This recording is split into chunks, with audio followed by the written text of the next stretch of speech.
ನಮಸ್ಕಾರ. ಒಂದು mobile shop ಶುರು ಮಾಡಿ ಅದನ್ನ ಯಶಸ್ವಿಯಾಗಿ ನಡೆಸೋದು ಅಂದ್ರೆ ಸುಮ್ನೆನಾ? ಅದಕ್ಕೆ ಓಕೆ, ಈಗ ನೇರವಾಗಿ ವಿಷಯಕ್ಕೆ ಬರೋಣ. ಒಂದು ಹೊಸ ಮೊಬೈಲ್ ಶಾಪ್ ಶುರು ಮಾಡಬೇಕು ಅಂದ್ರೆ ಅದರ ಬ್ಲೂ ಪ್ರಿಂಟ್ ಏನು? ಇಲ್ಲಿದೆ ನೋಡಿ. ಮೊದಲನೇದಾಗಿ ಬರೋ ಪ್ರಶ್ನೆನೇ ಇದು: ದುಡ್ಡು. ಎಷ್ಟು ಇನ್ವೆಸ್ಟ್ಮೆಂಟ್ ಬೇಕೋ ನೋಡಿ. ಒಂದು ಬೇಸಿಕ್ ಸರ್ವಿಸ್ ಸೆಂಟರ್ ಶುರು ಮಾಡೋಕೆ ಕಮ್ಮಿ ಅಂದ್ರೂ ಒಂದು 3 ಲಕ್ಷ ಬೇಕಾಗುತ್ತೆ. ಆದ್ರೆ ಇಲ್ಲ, ಒಂದು ದೊಡ್ಡ ಗ್ರ್ಯಾಂಡ್ ಶೋರೂಮ್ ಮಾಡ್ಬೇಕಂದ್ರೆ ಆ ಬಜೆಟು 40 ಲಕ್ಷದವರೆಗೂ ಹೋಗ್ಬಹುದು. ಹೊಸದಾಗಿ ಬಿಸ್ನೆಸ್ ಶುರು ಮಾಡೋರಿಗೆ ಒಂದು ದೊಡ್ಡ ಕನ್ಫ್ಯೂಷನ್ ಇದ್ದೇ ಇರುತ್ತೆ. ಕೈಯಲ್ಲಿರೋ ದುಡ್ಡನ್ನ ಶೋರೂಮ್ ಇಂಟೀರಿಯರ್ಸ್ಗೆ ಅಂದ್ರೆ ಲುಕ್ಗೆ ಹಾಕೋದಾ ಅಥವಾ ಪ್ರಾಡಕ್ಟ್ ಸ್ಟಾಕ್ ತುಂಬಿಸೋಕೆ ಬಳಸೋದಾ? ಉತ್ತರ ತುಂಬಾ ಸಿಂಪಲ್. ಅಂಗಡಿ ನೋಡೋಕೆ ಎಷ್ಟೇ ಚೆನ್ನಾಗಿದ್ರೂ ಅಲ್ಲಿ ಮಾರೋಕೆ ಸಾಮಾನ್ ಇರ್ಲಿಲ್ಲ ಅಂದ್ರೆ ಯಾರ್ ಬರ್ತಾರೆ ಅಲ್ವಾ? ಸೊ ಮೊದಲ ಆದ್ಯತೆ ಸ್ಟಾಕ್ಗೆ ಇರಬೇಕು. ಯಾವುದೇ ಬಿಸ್ನೆಸ್ಗೆ ಲೊಕೇಶನ್ ಲೊಕೇಶನ್ ಲೊಕೇಶನ್ ಇದು ತುಂಬಾ ಇಂಪಾರ್ಟೆಂಟ್. ಮೊಬೈಲ್ ಅಂಗಡಿಗೆ ಅಂತೂ ಇದು 100ಕ್ಕೆ 100 ಸತ್ಯ. ಯಾವಾಗ್ಲೂ ಜನ ಓಡಾಡೋ ಜಾಗವನ್ನೇ ಆಯ್ಕೆ ಮಾಡಬೇಕು.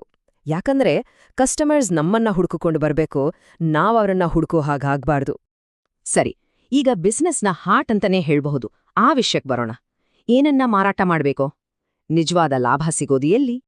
ಲಾಭ ನಿಜವಾಗಿ ಎಲ್ಲಿದೆ ಅಂತ ನೋಡಿದ್ರೆ, ಮೊಬೈಲ್ ಫೋನ್ ಸೇಲ್ಸ್ ಇದೆಯಲ್ಲ, ಅದ್ರಲ್ಲಿ ಮಾರ್ಜಿನ್ ತುಂಬಾ ಕಮ್ಮಿ. ಅದೇ ಆಕ್ಸೆಸರೀಸ್ನಲ್ಲಿ ಪರವಾಗಿಲ್ಲ, ಸ್ವಲ್ಪ ಜಾಸ್ತಿ ಸಿಗುತ್ತೆ. ಆದ್ರೆ ಅಸಲಿ ದುಡ್ಡಿರೋದು ಆ ಚಿನ್ನದ ಗಣಿ ಅಂತ ಹೇಳ್ತೀವಲ್ಲ, ಅದು ಸರ್ವಿಸಿಂಗ್ನಲ್ಲಿ. ಸೊ ಒಂದು ಅಂಗಡಿ ಸಕ್ಸೆಸ್ ಆಗೋಕೆ ಈ 3 ಬೇಕೇ ಬೇಕು.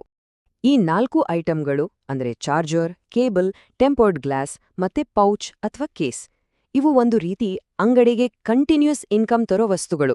ಯಾಕಂದ್ರೆ ಪ್ರತಿಯೊಬ್ಬರ ಕಸ್ಟಮರ್ಗೂ ಇವು ಬೇಕೇ ಬೇಕು, ಪದೇ ಪದೇ ಬೇಕಾಗಿರುತ್ತೆ. ಸೊ ಇವು ಸ್ಟಾಕ್ನಲ್ಲಿಂದ್ರೆ ವ್ಯಾಪಾರ ನಡೀತಾನೇ ಇರುತ್ತೆ.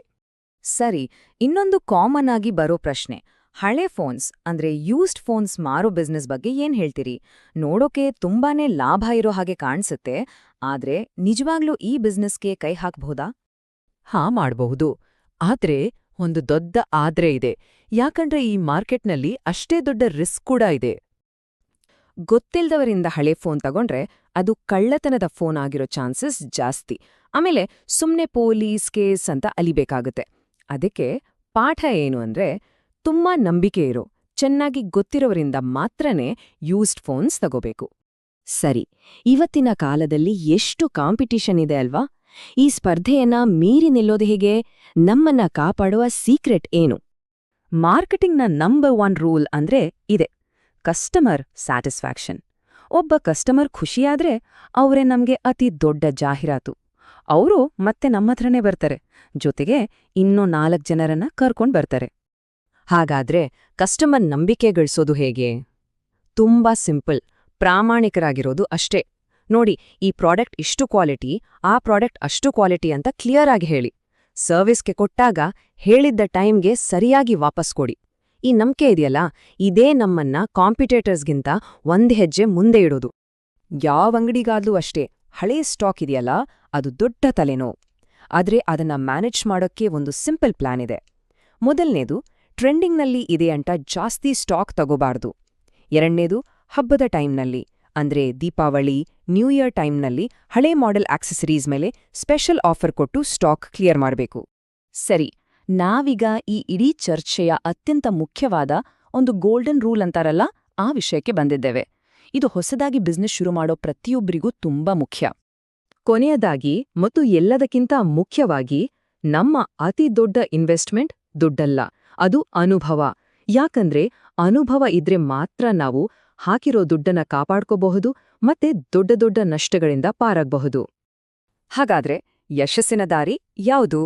ಮೊದಲು ನೇರವಾಗಿ ಹೋಗಿ ಅಂಗಡಿ ತೆರೆಯೋ ಆತುರ ಮಾಡಬೇಡಿ. ಬದಲಾಗಿ ಈಗಾಗ್ಲೇ ಇರೋ ಒಂದು ಒಳ್ಳೆ ಮೊಬೈಲ್ ಶಾಪ್ನಲ್ಲಿ ಕೆಲ್ಸಕ್ಕೆ ಸೇರಿ. ಒಂದು 6 ತಿಂಗಳಿಂದ 2 ವರ್ಷ ಅಲ್ಲಿ ಕೆಲಸ ಮಾಡಿ, ಕಸ್ಟಮರ್ ಹತ್ರ ಹೇಗ್ ಮಾತಾಡೋದು, ಸ್ಟಾಕ್ ಹೇಗ್ ಮ್ಯಾನೇಜ್ ಮಾಡೋದು, ಪ್ರಾಬ್ಲಮ್ ಬಂದ್ರೆ ಹೇಗ್ ಸಾಲ್ವ್ ಮಾಡೋದು, ಇದನ್ನೆಲ್ಲ ಕಲೀರಿ.